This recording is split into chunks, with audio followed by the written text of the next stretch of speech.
You're working harder than you ever have in your life. You're juggling clients, leading your team, and putting out fires day in and day out. But then you look at your bank account and numbers just don't add up. Your revenue might be inching upward, but your actual take home profit is completely flat. And it leaves you with that sinking feeling in your gut, asking yourself the question, where is all this money going? You feel like you're stuck on a hamster wheel, running full speed just to stay in the same place. But you're stuck making decisions based on gut feeling and guesswork because you don't have a map of what's going on inside your own business. What if I told you that you could stop guessing? Right now. What if I told you that there are 5 numbers, just 5, that act like an x-ray for your business? These 5 metrics give you so much information, showing you exactly where you're winning, where you're losing money, and which levers to pull to finally get the sustainable growth that you've been working for. I'm Kate, and as a business finance expert, I've been behind the scenes of many service agencies. I've seen it all from the inside. I've seen how focusing on the wrong things totally leads you nowhere, but focusing on the right numbers, that's what leads you to growth. By the time this video is over, you will know exactly what these 5 essential KPIs are, how to calculate them, and how to use them to turn your business around. Alright, the first essential KPI you absolutely must track is client acquisition cost, or CAC. Let's be real. You're spending money to get new clients, running ads, going to conferences, grinding on LinkedIn, paying all those sales commissions. But do you actually know, down to the dollar, what it costs you to land one new client? For most business owners, that's a total black box. They just throw money at the wall and hope something sticks. But hope, as we all know, is not a business strategy. CAC is your flashlight to expose everything that's in this black box. The formula is simple. It's the total cost of your sales and marketing expenses for a period divided by the number of new clients that you actually signed in this period. And I mean everything.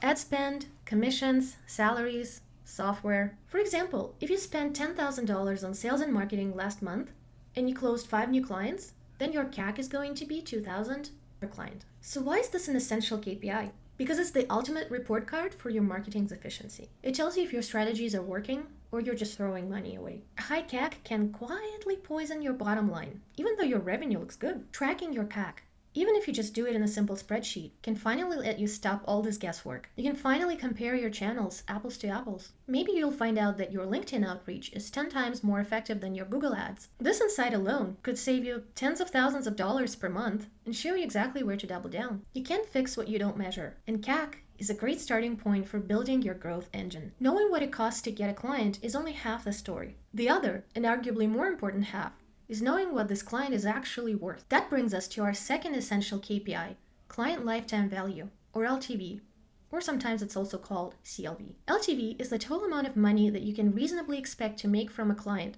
during the entire time that they work with you. Think about it. Are all clients the same?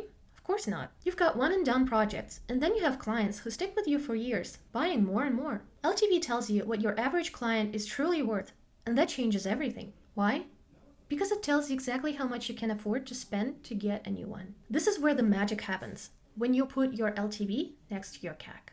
A healthy service business needs an LTV to CAC ratio of at least 3-to-1. That means that for every $1 that you spend to get that new client in the door, you expect to get at least $3 back. If your ratio is 1-to-1 though, you're not building a scalable business. You basically are just buying revenue, but no profit. You're on this hamster wheel. Calculating a basic LTV is straightforward. Just multiply your average sale value by the number of times the client buys from you and how long they stick around. This works well if you have a retainer business model or a subscription. For example, if your average client spends $1,500 per month with you and stays for 24 months, then your LTV is $36,000. Knowing this number changes your entire mindset. You stop chasing short-term cash and just getting any new client in the door. You actually start building long-term relationships. And that is the foundation of any great service business. So, you're getting clients for a good price and they have fantastic lifetime value. But are you keeping them? This is the hole where so many businesses sink. They put all of their energy into getting clients, but almost none of it into keeping them. Our third essential KPI tackles this head on, your client retention rate, and its evil twin, the churn rate. Retention is the percentage of clients that stay with you over a period. Churn is the percentage you lose. For example, if you start a quarter with 50 clients and 5 leave during this quarter, then your churn rate is 10%. It sounds simple, but this is one of the most powerful levers for profit that you have. Here's why. Getting a new client is almost always more expensive than keeping an existing one. High retention is a clear sign of happy clients and great service. High churn is a red flag that something is broken in your service, in communication, or in the value you provide. Think of your business as a bucket, and marketing is the hose that's filling it with water. Churn is a hole at the bottom of this bucket. So if that hole is pretty big, you can have the most powerful hose in the world, but you will never fill that bucket. You'll be stuck forever in this exhausting cycle of replacing clients just to tread water. So you really want to track this, monthly and quarterly. Many CRMs can do this automatically, but even a simple spreadsheet works just fine. And don't just look at the number, investigate it. When a client leaves, do you find out why? Are you doing exit interviews? Are you seeing any patterns? Finding and fixing that root cause is how you patch that hole in your bucket.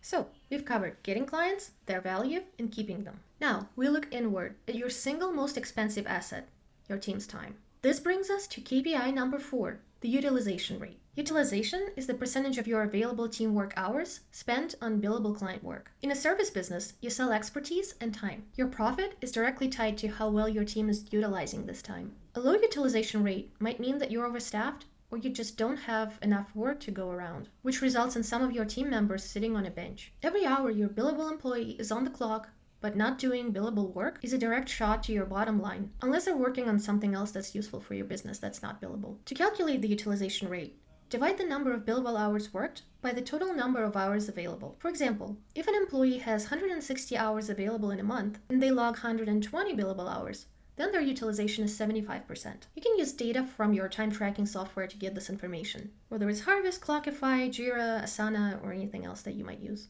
Track this for individuals, for teams, and your business as a whole. Now, the goal here is not 100% utilization. That's a myth and a recipe for total burnout and sloppy work. It leaves no time for critical non-billable tasks like internal projects, training, business development, or admin work, including time tracking. Industry benchmarks often show an average agency utilization rate of about 65%, with a solid target being close to 75% for most delivery roles. Director level and above roles will be lower than that, maybe 50 or even 30%, because their job is more focused on strategy and management. Tracking utilization gives you a crystal ball. It helps with capacity planning, knowing when you need to hire. It helps you price your projects correctly before you sell them. This brings us to our final and frankly most foundational KPI. It's the number that tells you if your core business model, your actual service delivery, is profitable and built to last. This is your gross margin. Your gross margin is the percentage of your revenue that's left after you've paid all of the direct costs of delivering your service to the clients. We're talking about the cost of services here, sometimes called cost of goods sold or cost of sales. That's mainly the salaries of your team members doing the billable client work and any project-specific expenses. This isn't about your rent or marketing or other SG&A. It's a pure measure of your service's profitability. It answers the question, are our prices right and are we delivering our services efficiently? For example, if you charge a client $20,000 for a project, and the direct cost of your team's salaries to deliver the project was $8,000, your gross profit is $12,000. That means your gross margin, or gross profit margin, is 60%. Why is this so critical? Because if you aren't profitable at the project level, or at your service delivery level, you have no chance of being profitable as a whole business.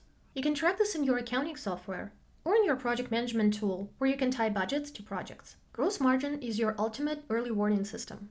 A low gross margin is a bright red flag that you are either underpricing your services or you are overservicing your clients. It's the direct report card on your pricing and project management. For most service businesses, a healthy gross margin should be somewhere in the 40-50% zone. That's for the overall business. If we're talking about individual projects, you should aim for about 60-65%.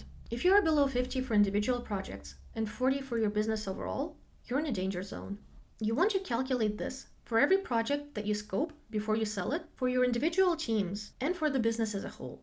The other KPIs are the diagnostic tools that you can use to protect and grow your gross margin. If your gross margin drops, is your utilization rate low, meaning that you paid the salaries but didn't get the revenue to offset it? Project went way over budget on hours? Did a client churn? This is the number that funds everything else in your business. So there you have it.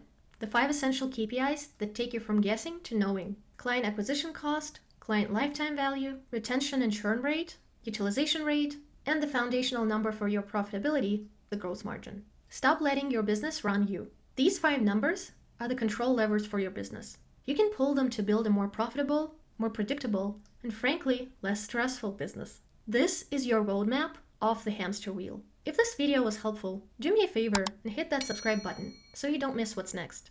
And now I have a challenge for you. Drop a comment below and tell me which one of these 5 KPIs you will commit to tracking this week. I want to see which one you choose. Now go out there and start measuring what actually matters. Thanks for watching, and I'll see you in the next video.